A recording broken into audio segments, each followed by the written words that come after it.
Splendid air. Rough shooting. Perhaps a little fishing. And the best cook in the county of Sussex, didn't you say? Holmes. And Reginald Musgrave. Well, he's a scion of one of the oldest families in England. He's in the same college as myself. He was not generally popular among the undergraduates, but it always seemed to me that what was set down as pride was really a cover for extreme natural diffidence. Indeed, I never think of his pale, lean face and the poise of his head without associating him with grey archways, mullioned windows, and all the venerable wreckage of a feudal keep. If you feel so uncharitable, why did you accept his invitation? To escape my lethargy. And your constant bullying to tidy our room in Baker Street. Oh, hardly constant. So, I have decided to devote my weekend to the collating of some of my early work. Your early work? Yes, before my biographer came to glorify Do you mean me. you have records of your early work? Not all successes, but some pretty little problems. A record of the Tarleton murders, the case of Vanbury, the wine merchant, the adventure of the old Russian woman, a full account of Ricoletti, of the clubfoot and his abominable wife, and the singular affair of the aluminium crutch. Aluminium crutch? Now, that was something a little recherche. I wish I had notes of these cases. Yes, my boy. Well, it may hold my interest for a few hours while you potter with our host through the antiquities of a bygone age. Surely the house interests you. The house is freezing, Watson. It's history. The people in it. On your previous visit, I remember you telling me that you enjoyed some lively conversations with the butler. What's his name? Brunston? Oh, Brunton. A young school teacher out of place. Did he not speak several languages? He played nearly every musical instrument. A man of considerably more intellectual ability than his master. Watson, we must behave ourselves. Brunton! Mr. Holmes, a pleasure to see you again. My friend and colleague, Dr. Watson. Welcome to Hurston, sir. Musgrave. My friend and colleague, Dr. Watson. So glad. It's a long time. Yes. And how has all gone with you? Oh, busy. Since my father died, I've had the estates to manage. And as I'm now a member of Parliament for the district as well. But you, I have noted, are still turning to practical ends and powers with which you used to amaze us at college. Yes, I'm still living by my wits. And how is the dear wife? I'm not married, Holmes. How wise. And the windows date from 1596. The manor is thought to be the oldest inhabited building in the country. I once knew some northern Musgrave. They did come from the north originally. A cadet branch of the family broke away from the northern Musgraves and came to West Sussex in the early 17th century. Ah.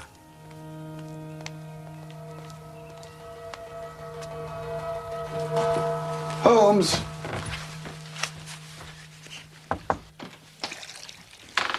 Holmes.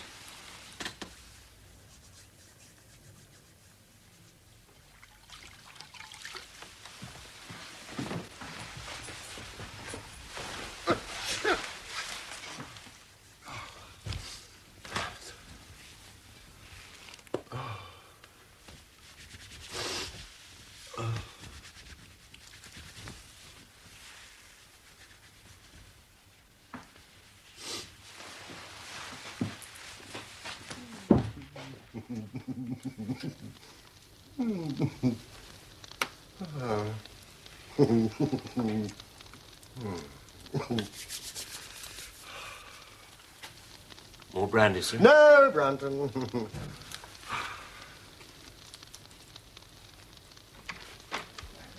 that's how the story goes. I'm not going to vouch for it, of course. But the commission is over here. It's signed by Prince Rupert. It's for my ancestor, Ralph Musgrave. Yes, to join his cavalry troop at Edge Hill. Rupert's seal. And commission, Holmes. Astonishing. It's one of the boots worn that day. Oh. If I may be so bold, sir. The boot was worn by his brother, Sir Roland Musgrave, at Naseby.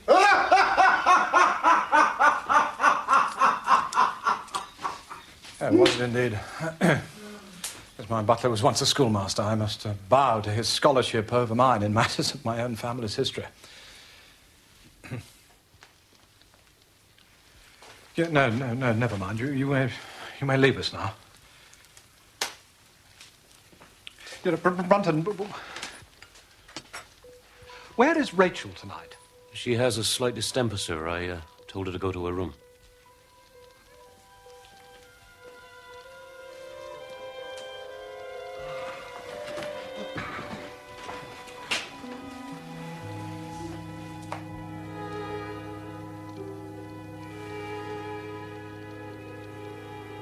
Good night, gentlemen.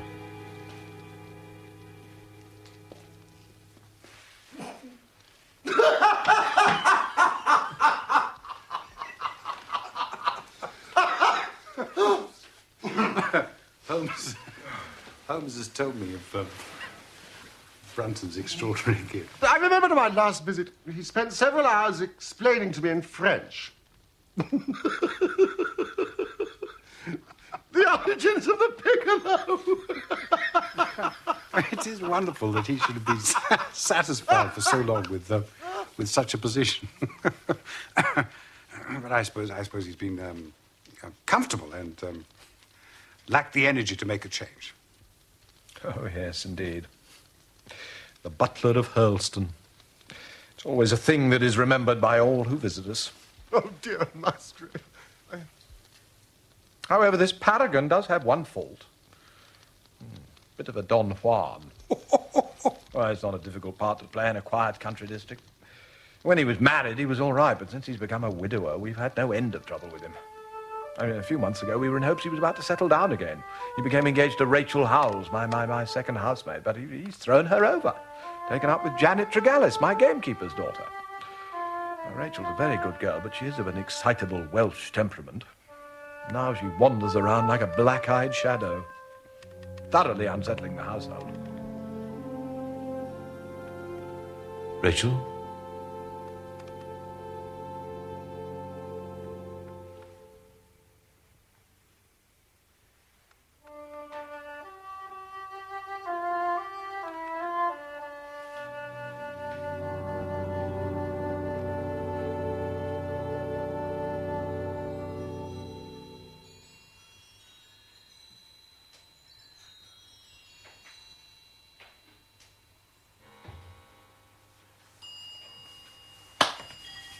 Good morning, Holmes. Sir Reginald. Shh.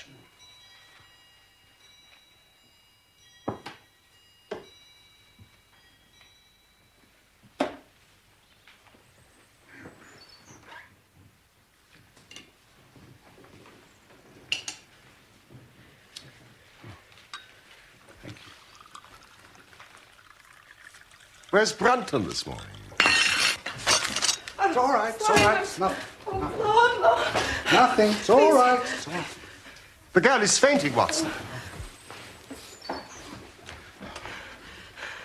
My dear young woman, you should not be at work. You should be in bed. You may leave your duties, Rachel. Come back when you're feeling stronger. I am strong enough, sir. I'll be the judge of that. You must go to your room. Lie down. And on your way, tell Brunton that I wish to see him. The butler's gone. Gone? Gone where? He's gone. He's not in his room. No one's seen him. Oh, yes, he's gone. He's gone.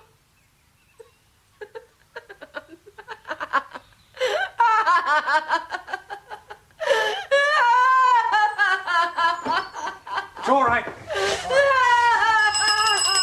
all right. Jen. Don't let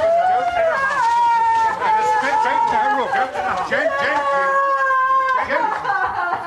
Gently, Rachel. It's all right. Gently, Rachel. Gently.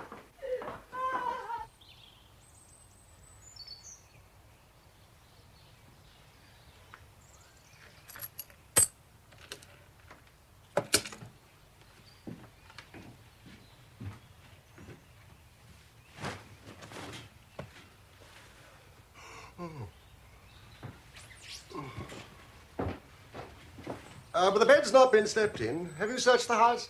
Oh, from cellar to garret. The girl's right. There's no trace of him. He's gone. Difficult to see how a man could have left. I mean, the windows and doors are all fastened.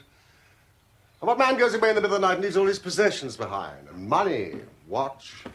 Well, I've given the girl something to calm her down, and I've taken the liberty of sending for a local nurse. She's in a most unusual nervous state, and should on no account be left alone for a while. This is the girl who was engaged to Brunton? Rachel Howells, yes. A girl with a fiery Welsh temper. Oh, Watson. Well, gentlemen, look, I have no intention that this small domestic incident should ruin your weekend. I propose we continue our plans for a shoot. And we'll return, hopefully, to some simple explanation.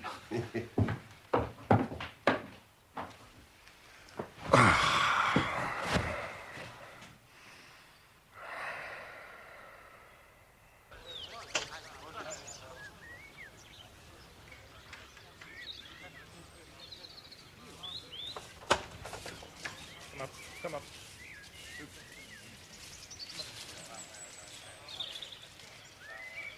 Holmes!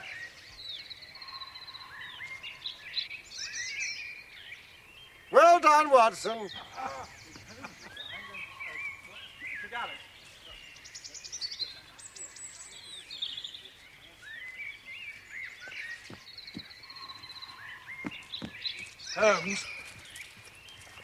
Holmes, I was telling Watson something happened last night which may throw some light on this matter. Well, this is very embarrassing, but I find I need your advice. I couldn't sleep after foolishly taking that cup of café noir after dinner. And about 2 o'clock, I gave up the struggle. I came downstairs to fetch a novel I'm reading, which I'd left in the library. Well, you can imagine my surprise when I saw a glimmer of light coming from the open door. I remembered I'd extinguished the lamp and closed the door when we retired. Naturally, my first thought was of burglars.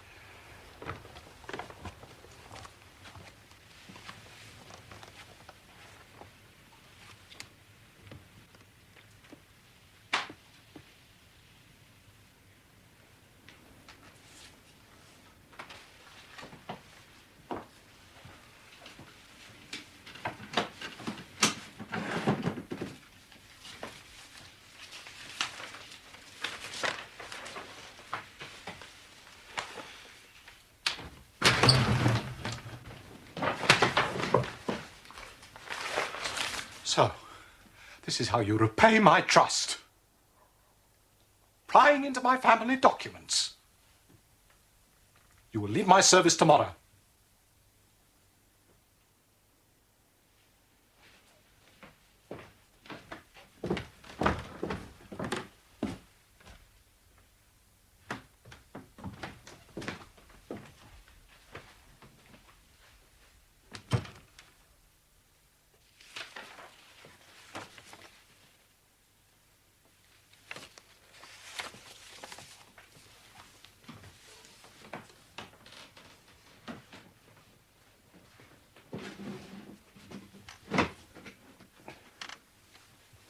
Mr. Musgrave, sir. I can't bear disgrace. I've always been proud above my station in life, and disgrace would kill me. My blood will be on your head, sir. It will indeed if you drive me to despair. What? If you cannot keep me after this, and for God's sake, let me give you notice and leave in a month, as of my own free will. A month is too long. I could stand that, Mr. Musgrave, but not to be cast out before all the folk I know so well. You don't deserve consideration, Brunton. Your conduct has been infamous. However, I've no wish to bring public disgrace upon you. You take yourself away in a week and you give whatever reason you like. A week, sir? Only a week? A fortnight. Say at least a fortnight. No, a week. And you may consider yourself to have been very leniently dealt with.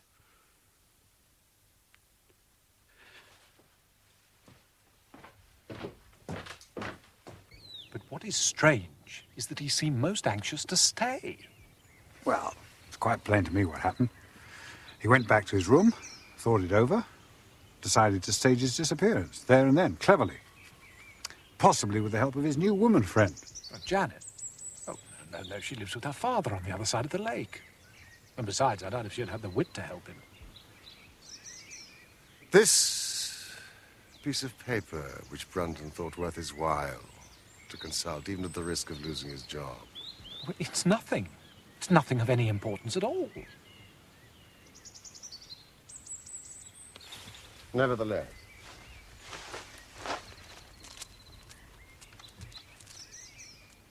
It's simply a copy of the singular old observance called the Musgrave Ritual. A ceremony peculiar to our family, which each Musgrave has to go through on his coming of age. It's a strange catechism. Undated, but written in the style of the middle of the 17th century. Would you and Watson be good enough to read it out to me? Oh, Doctor, I know it by heart. Whose was it? His who is gone, Who shall have it? he who will come. Where was the sun? Over the oak, Where was the shadow? under the elm. How was it stepped? West 8 by 8, south 7 by 7, west 6 by 6, south 5 by 5, and 2 by 2, and so under. What shall we give for it? All that is ours, Why should we give it? for the sake of the trust.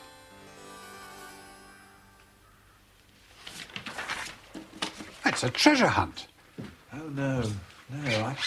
I remember as children we often tried to solve it. It leads nowhere. Could Brunton have seen this before last night? It's possible. We took no pains to hide it. But what could he want with it? Obviously, he was refreshing his memory. You say that he had some map or chart which he thrust back into his pocket the moment you appeared. That's what it looked like. Yes, we must re-examine this ritual. The measurements obviously refer to some exact spot to which the rest of the document alludes. You're given two guides. Yes, an elm and an oak. And gentlemen, there is a patriarch among oaks. Certainly the oldest oak on the estate. This tree must have been here at the time of the Norman conquests. In all probability, but I tell you, it can't be the oak referred to, Holmes. Generations of Musgraves have attempted to solve it. They've dug up half this field.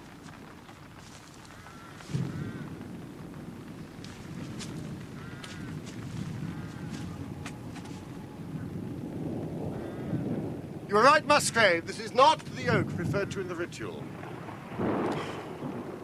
Are there any other large oaks in the immediate vicinity? Not within a mile of the house. Where was the sun? Over the oak. We can make nothing of it today, old man. The weather's turned.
It's 8 foot deep here.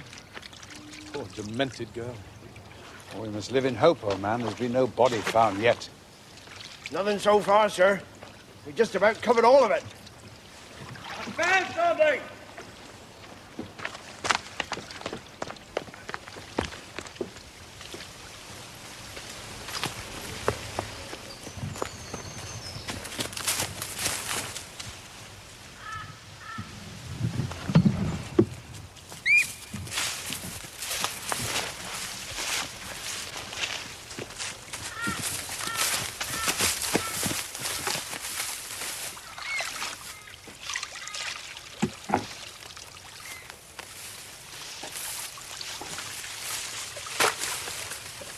What does it contain? Nothing of value. Could have been thrown in by anyone at any time. No, recently, or the water would have rotted the bag. The maid last night.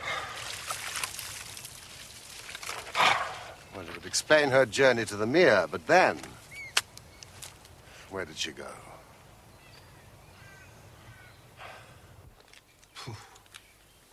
There's nothing here, Holmes. It's just a mass of rusted and discolored metal and some pebbles.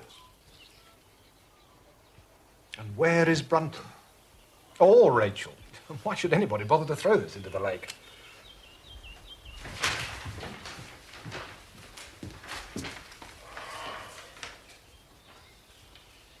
I am convinced that there are not 3 mysteries here, but only one. And the solution of one may prove the solutions of the others.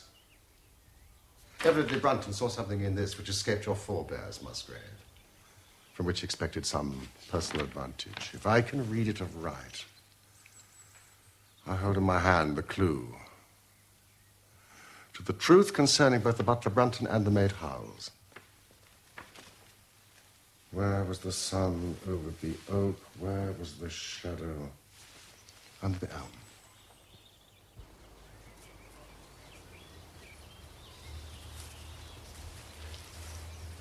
So this is where it grew? Yes? I suppose it's impossible to tell me how high it was. Oh, I can give you that at once. It was 64 feet.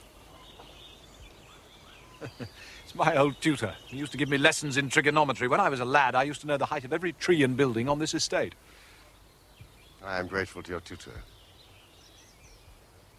Tell me, did Brunton ever ask you such a question? Here, on this lawn? Now that you call it to my mind...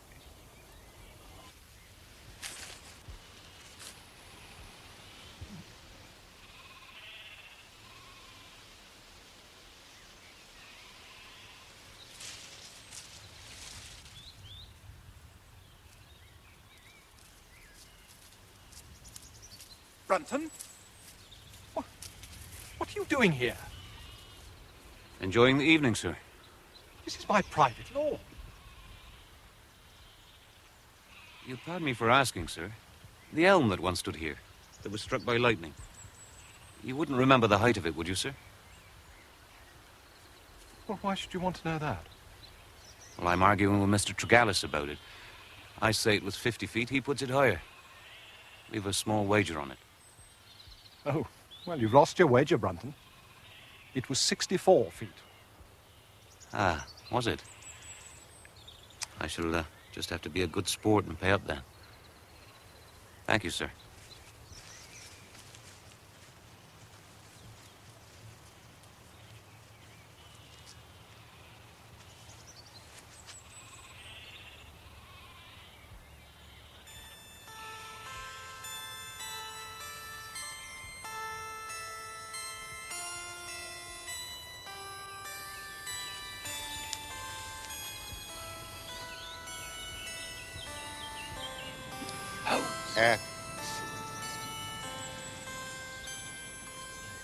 Oh, good Lord.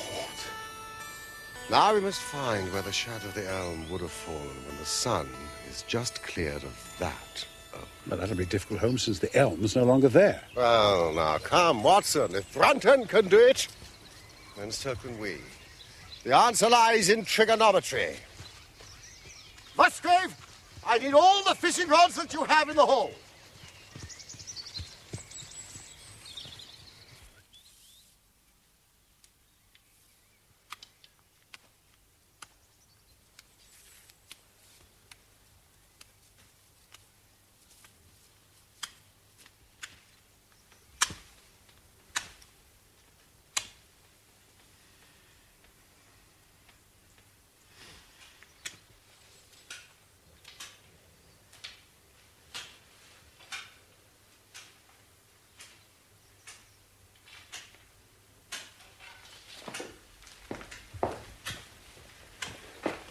Holmes, Yes?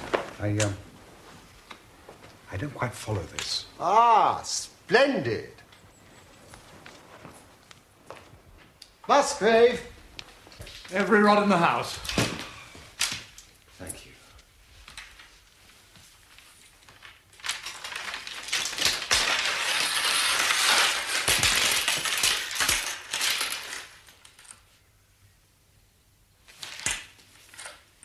Measuring stick, please, Watson.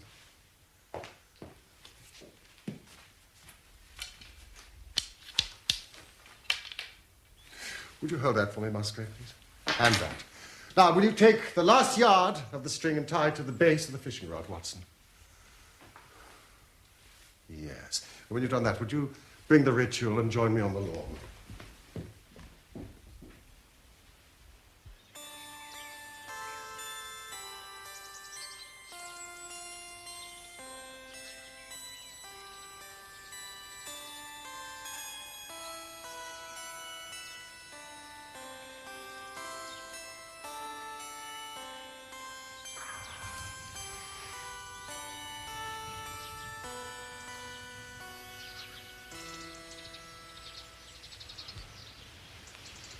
Would you measure that shadow, please, Watson? 9 feet. So the calculation is now a simple one. If a fishing rod of 6 feet throws a shadow of 9 feet, then a tree of 64 feet will throw one of... 98. 96. Yes, of course. And the line of one, of course, would be the line of the other.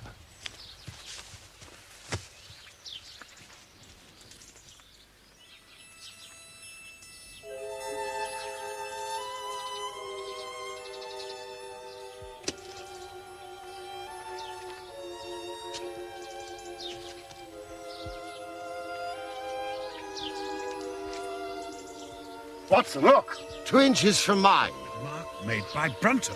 Now, read out the steps. West 8 by 8.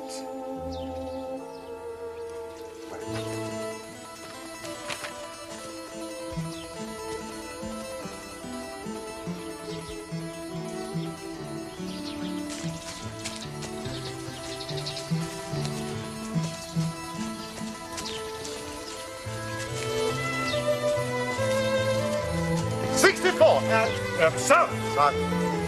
7 by 7.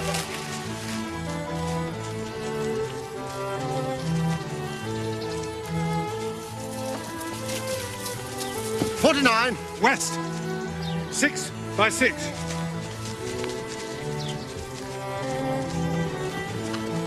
$36 and... South 5 by 5.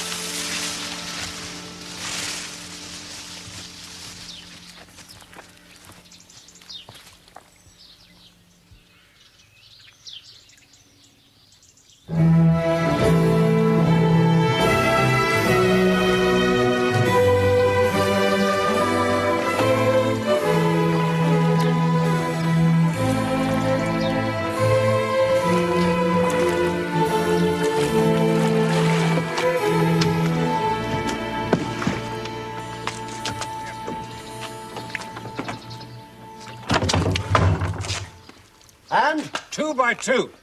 1, 2, 3, 4. I don't believe it. Some mistake in your calculations. That's impossible.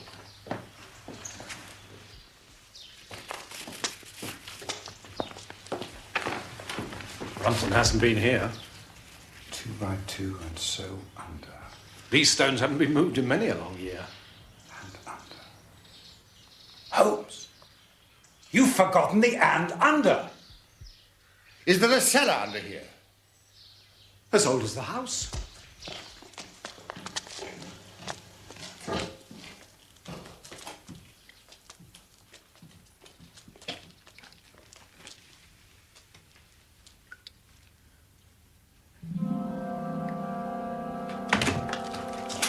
Used to be wood all over the floor down there. That's Brunton's muffler. I'd swear to it. Watson!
Inspector, this is a friend of mine, Dr. Watson. Inspector, I have some experience in forensic pathology. The man has been dead for 2 days. Cause of death, suffocation. No wound or bruise on his person, sir? None. Accident, eh? Oh, there's no doubt about it. He must have been down there alone, and the flagstone just fell shut on him, poor fellow. Sir Reginald, I'm told that your butler was down in the cellar in an unused part of the house. What was his business there, sir? A butler's duties are many and varied, Inspector. I can't possibly answer that question. Well, no one would have heard his cries for help in that part of the house. That is the point, surely, Inspector.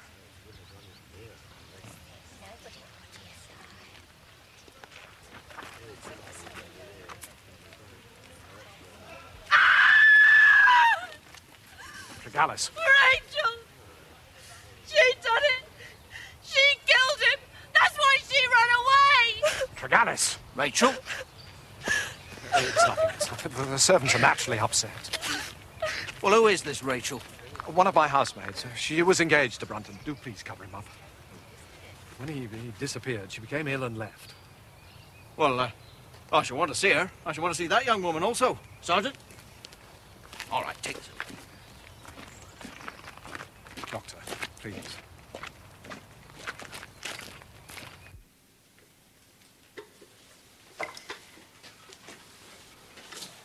The local inspector, Holmes, would like... If you could find a plausible explanation for him to avoid publicity in this wretched... I must confess that so far I am disappointed in my investigation. I had reckoned upon solving the matter when once I'd found the place referred to in the ritual, but now that I'm here, I'm as far as ever from knowing what it was your family concealed with such elaborate precautions. But you've solved my mystery of Brunton. But how? How did his fate come upon him? And what part has been played by the woman who's disappeared?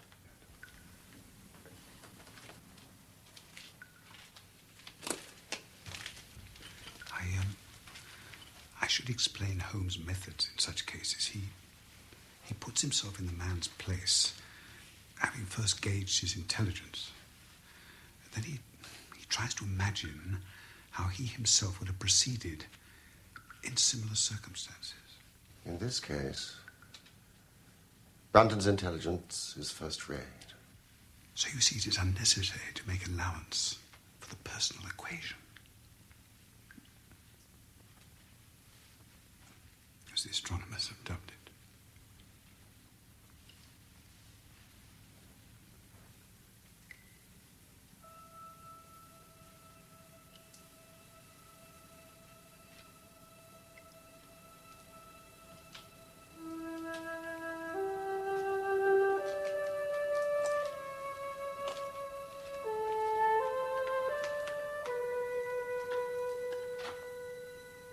He knows something is concealed.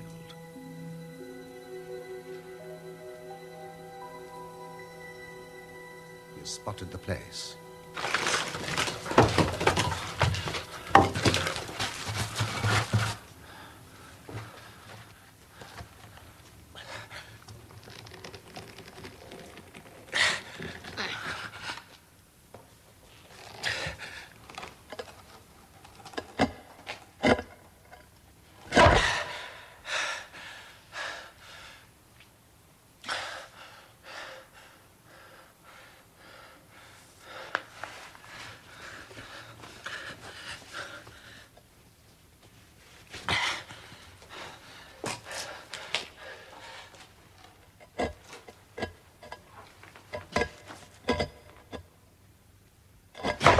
He's found the stone is too heavy for a man to move unaided.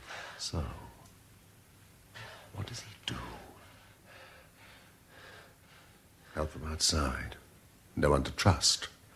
Help from inside. But who? Rachel. She still loves him. He sees it in her eyes, for all her show of hate.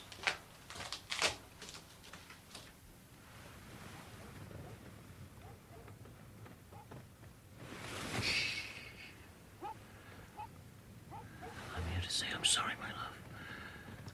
I'm a foolish man. I don't deserve you. Why? There's no one else for me. No, never has been. You know that. As this house, it eats into your soul. Let me take you away from here. We'll start afresh. Your promises. Oh, Richard, you make them so freely. You've never loved me. Oh, you're wrong. Oh, I love you for your beauty and your spirit. We're a perfect match. With my brains and your heart. What do we want with service to others? The world is out there calling us, my love. And how do we get out there with no money? We'll have all the money we need. I've found some in this house all them country squires have missed. Now I've found it and I'm ready to go. Not without you. I couldn't live without you. I'm to be your husband, Rachel.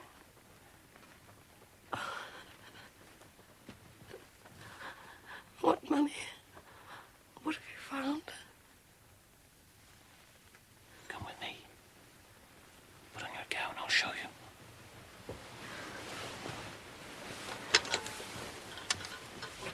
Softly now.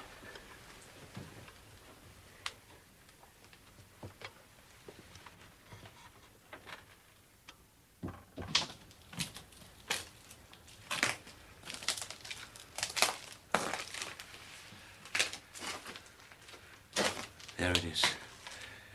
Under that stone. All we have to do is lift it. Now, pick up that wood. And when I lift this, you wedge it. Come on, woman, do as I tell you. Ready?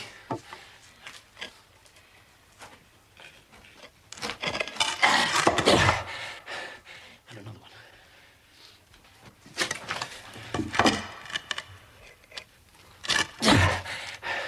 And that one over there.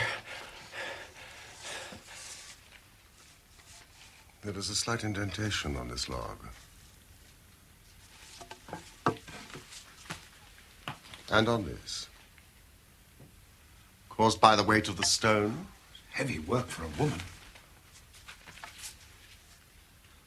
And this, I think, has been used finally as a support.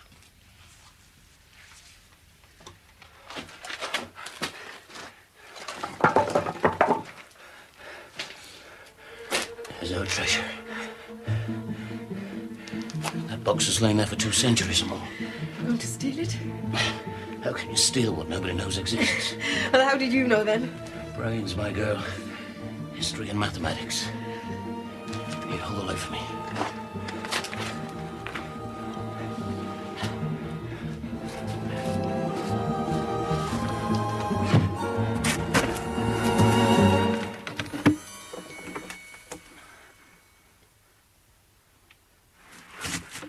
Bring the light closer.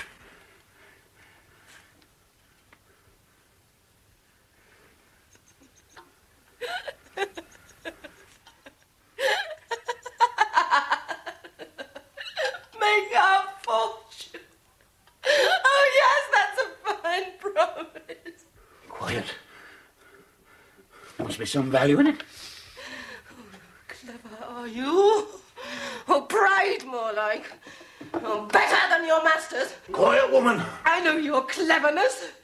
Husband, you just needed me to help you. If it had been treasure, you'd have been off and away without me. You'd have gone with her. You're a fool if you believe that.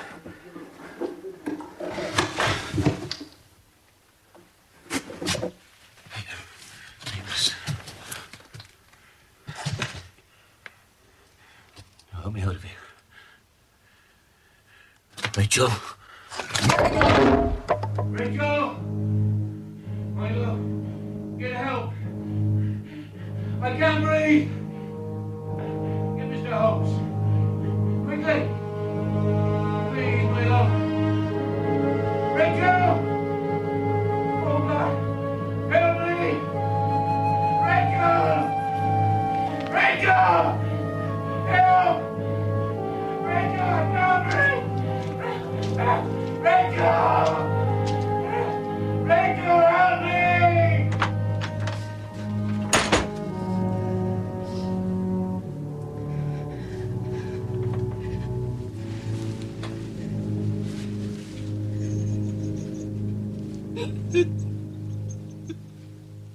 That will explain her blanched face and her fevered brain at breakfast the next morning. Nothing but fungi. What was in the box, Holmes?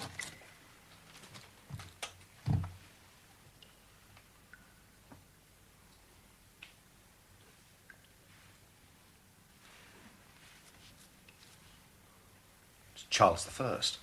We may find something else of Charles I. The bag that was fished from the mere. Gentlemen, look. It's a jewel. Family heirloom. It's possible. Your ancestor, Sir Ralph Musgrave, was he a prominent cavalier? Oh, yes, indeed, yes. He was close to Charles II in his wanderings during the Commonwealth. Then I think that should give us the last link that we wanted.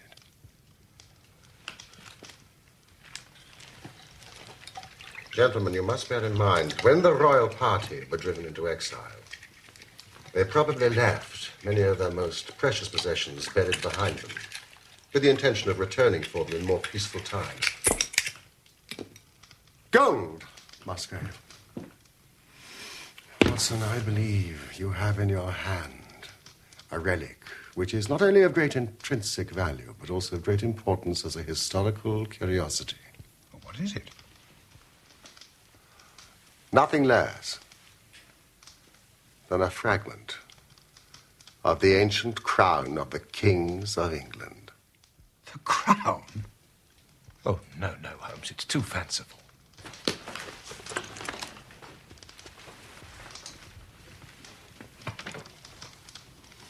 Now consider the ritual. How does it run? Whose was it?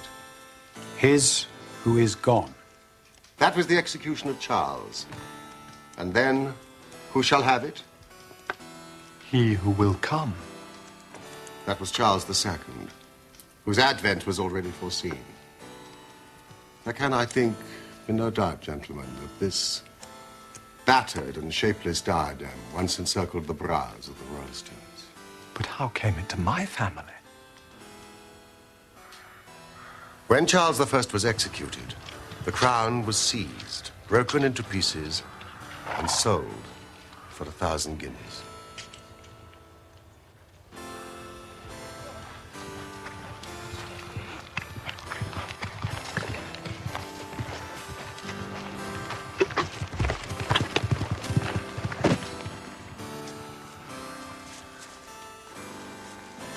Since then, there has been no trace of it. Until now. But why did Charles not get it back on his return? That is a question which may never be answered. When your ancestor died, by some oversight, he left this guide to his descendant without ever explaining the meaning of it. Father to son. Until at last, it came within reach of a man who tore its secret out of it and lost his life in the venture. Rachel?